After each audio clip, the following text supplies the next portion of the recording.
So, when Doctor Who went on an extended hiatus all the way back in March, evidently so did we. And that wasn't intentional, but we're back.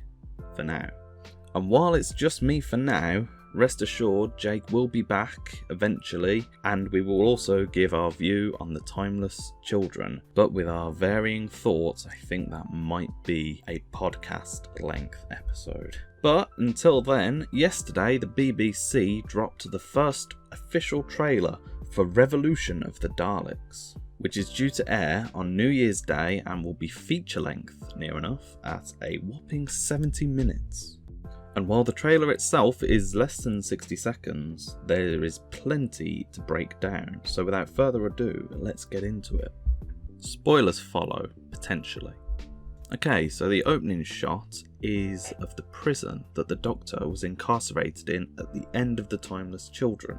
My personal belief is that this is Shada, although that was built by the Time Lords and this is under Judoon jurisdiction, so I'm not sure. But personally, I'll throw up a picture of the classic Who Shada. As you can see, it looks kind of similar, but obviously updated for modern audiences. So that's why I think it's Shada, but also, as you'll see in a later shot, it houses some deadly criminals. The next shot is of Jodie Whittaker as the Doctor inside said prison. She's wearing the prison overalls, which are red. There's alien markings down her left hand side of the jumpsuit, and as you can see, her hair doesn't look awful, which sounds odd, but in I think it's the last shot of the trailer, you can see her hair and it's all greasy and mottled. So I think this is her in the early days of being in the prison. Perhaps we'll get a montage of her living there, just watching her slowly crack under the pressure of being in the prison, going from being this happy-go-lucky Doctor to someone who's just been beaten down and broken by the system. I think that could be an interesting way to bring forward a darker Doctor in series 13, because surely being at this prison, it's gonna break you eventually. So hopefully this incarceration will lead to a darker Doctor somewhere down the line, with her being traumatized from her experiences at the prison. That's just me theorizing, but I think that would be a pretty cool way to go, and it'd mean that her being in the prison wasn't for nothing, which it shouldn't be, in my opinion. The next shot takes place inside the prison, I presume Shada. We can see a load of prison cells, but also we can see a few returning monsters in the background. The Doctor is currently neighbours with a Weeping Angel and a Pating. I think I can see the Uvodni, possibly Kudlak from the Sarah Jane Adventures, a Stenza Warrior. There's the Wire creature from The Woman Who Fell to Earth. And there's also the Dregs from the excellent episode Orphan 55, as well as the creature from Can You Hear Me? And there's also that massive green thing, which I have no idea what it is, but I sincerely hope that it is not just in this shot to fill time and then it will actually make an appearance in the episode. Next is the Doctor, just in her cell, looking away, looking out the window wistfully. There's not much more I can really say about this shot, but I just love it. And the long-awaited return of Captain Jack in a more substantial role than he played in Fugitive of the Judoon. This was actually announced on the 23rd of November, but didn't feel like making a video about it until the trailer dropped. But yes, Jack's back, and he's actually providing dialogue for what we've seen in the trailer so far in the background. So Jack says, "How many people in the universe get to meet the Doctor, let alone travel with her? Being with the Doctor, you don't get to choose when it stops. Whether you leave her, or she leaves you." Now, I think he's saying this to Yaz. There was an interview with Mandip Gill where she said that in the special, Yaz is the one struggling the most, dealing with life without the Doctor. And I think that's made evident in this trailer later on.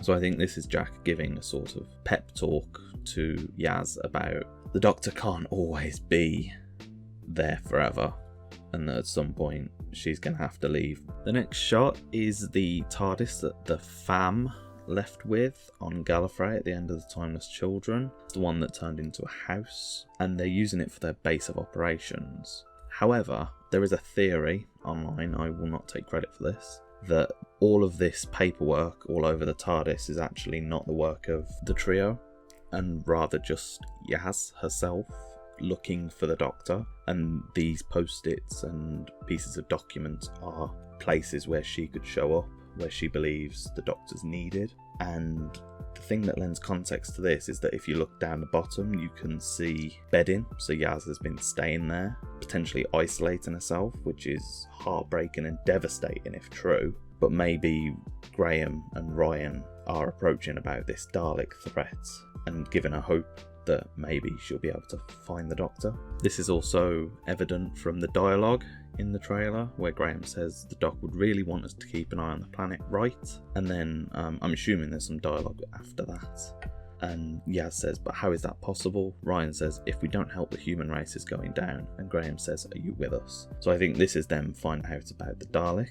And now we get the first look at the new Daleks. Now, Matt Stevens and Chris Chibnall have both confirmed that this design is a one-off, and that they will not replace the gold Daleks from the Russell T Davies era. They also confirmed that this episode is a sequel in respect to resolution of the Daleks, and that's made evident because the Dalek design is obviously taken from the Junkyard Recon Scout Dalek, whose remains were left in the Wi-Fi tower at the end of the episode, which has obviously been retrieved by MDZ Research and funded to create drones, which is confirmed by the dialogue in the trailer, where the Prime Minister, I'm assuming, says, as of now you will see the new defence drones at work. And this is the shot that I absolutely adore. It makes me think of the Russell T Davies era.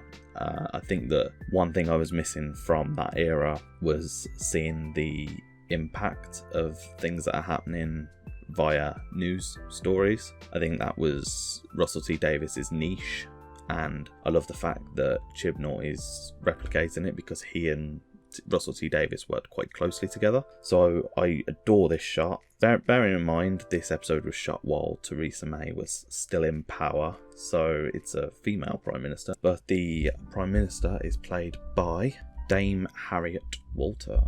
I also love the lighting design on the Dalek itself and the blue sort of hue that emanates from it, and I think that's also quite funny, bearing in mind it's been announced by the Prime Minister, who I'm assuming is Tory, and the Daleks are blue for the Tory party. It's just something I found funny, and I can potentially see memes coming out of this about Tory Dalek. The next shot is two people in a laboratory of some form discussing the Dalek mutant. They're shadowed, but the silhouette looks vaguely familiar, and the next shot confirms it that there will be more than one Jack in this episode, because none other than Jack, of all people, from Arachnids in the UK, the episode with the spiders in Series 11, played by Chris Noth, is also going to appear in this episode. Now, I didn't mind this character. I think the Trump analogy was a little bit too on the nose, but explaining at the end of the episode he was running for president, I would assume that this is him as the president and that he has funded the Dalek, which would be funny because of his naivety, but also there is a chance that we could finally see him get his comeuppance and die in the episode, which I for one am rather looking forward to. Then we move on to a clip of the fam altogether, which is actually quite nice to see, and Ryan says, remember us, obviously walking up to someone, which I believe would be Jack Robertson, because later on in the trailer, I'll just explain it here, he is outside next to a car and he says, oh, not you guys. The next shot is Captain Jack being restrained by people. As you can see, there are hands either side of his shoulders, and he says, I'm Captain Jack Harkness and I'm immortal.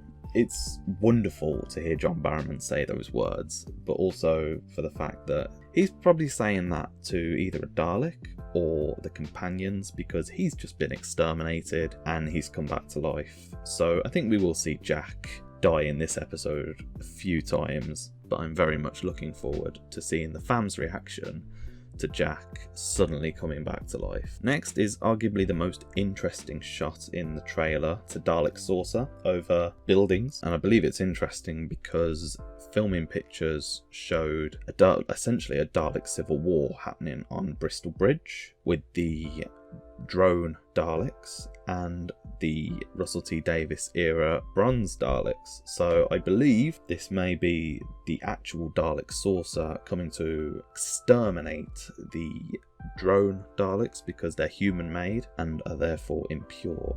Next we have this gorgeous scene where a bunch of Daleks are flying around and attacking people. I say it's gorgeous because look at the design of that Dalek. It's lit up red, and I really hope that there's a scene very similar to Russell T Davies's Dalek where there's a Dalek in pitch black and all you can see is the red outline of its lights. I personally love the fact that you can see rockets attached, so it's definitely more human made, and it's quite interesting to see them firing red lasers rather than the blue that we used to. I think once again this will be because it's man-made, but also I think if there's a Dalek civil war, I think it's going to look absolutely gorgeous having the red and the blue lasers sort of clashing together on the screen. I think that's brilliant, and also it's good to see a couple of dead people. As morbid as it sounds, a Dalek's not really scary unless you see it kill. Then we have someone being attacked by a Dalek mutant. I tried brightening up the image, but I still couldn't quite see who it was. Some people are saying it's Jack Harkness, some people are saying it's Jack Robertson. Personally, I would hope for Jack and Robertson, sorry. Then just quickly, I'm assuming we're in a form of warehouse. As you can see, there are tanks filled with Dalek mutants just all the way up to the rafters. I think that's a brilliant shot in the trailer, and it leads into what we're going to see in a little while. This next shot is Yaz screaming, "Now Jack." Obviously he has to press a button or fire his blaster or something, but the interesting thing to note in this shot is that Yaz is in the TARDIS, so at some point they get the TARDIS back, so I don't know if this is actually the Doctor rescue mission. I have a feeling this is going to be a Doctor Light episode, which usually I wouldn't be a fan of with the companions being as they are, but personally, knowing that Graham and Ryan are both set to depart in some way. I know Ryan is not returning for Series 13, and if Bradley Walsh does, it'll be at a limited capacity, won't be a full-time companion. I think it'll be nice to have a sort of swan song for this trio of companions in a way, especially if one of them dies. I'm hoping it's Ryan, honestly. But yes, I think having the trio in a Doctor Light episode to sort of break them up is quite fitting, and who knows, by the end some people might actually warm to them. This is a shot of Jack firing his square gun. The square gun was last seen in The Empty Child and The Doctor Dances, which is interesting. I'm pretty sure Riversong also owned the square gun as well. The square gun was used for making squares out of walls, making them hollow, making them able to walk through, so this could potentially be the way that the Doctor escapes, with a square gun. But it's nice to see that Chibnall is still calling back to past episodes of Doctor Who and bringing in things that we only saw a handful of times. And this penultimate shot is another shot that I absolutely adore because it gives me Alien vibes, and that's one of my favourite films. It's a Dalek mutant latching onto Yaz, and that's horrible. I hope we don't see possessed companions, or I hope we do. And I hope she kills Ryan. I don't like Ryan, but I think it would be dark having one of the companions accidentally kill off one of the other companions while possessed and then having them deal with it in season 13. Essentially, I want season 13 to be a much darker series, as you can probably tell. And then the final shot of the trailer is Jodie, the Doctor, in her prison cell, saying, "Stay strong, people are waiting for you." Now, the tally marks on the wall symbolises she's been there for a long time, and also the change in her hair that I mentioned right at the start. As you can see, it's very greasy, it's a bit longer, it's mottled. She's been there a while, and she's got a sort of haggard look on her face, which I'm hoping, like I said, plays into her attitudes in Series 13. And that's that, really. Title screen, Revolution of the Daleks, New Year's Day. So yes, that is it. But on Twitter, a company called Globoplay released the trailer, but had a couple of extra scenes. Nothing more to note per se, but I did take this screenshot from the video, and it's the Doctor marching. But as you can see, the arrows leading her to where she needs to go is also what they're using for the logo for the episode, which I just thought was an interesting thing to note at the very end. So that's about all I've got for you. Leave a like if you enjoyed it, and hopefully I'll be making more videos based around the filming. Hopefully I'll be able to get Jake in for the Revolution of the Daleks review. So stay tuned and subscribe, I guess.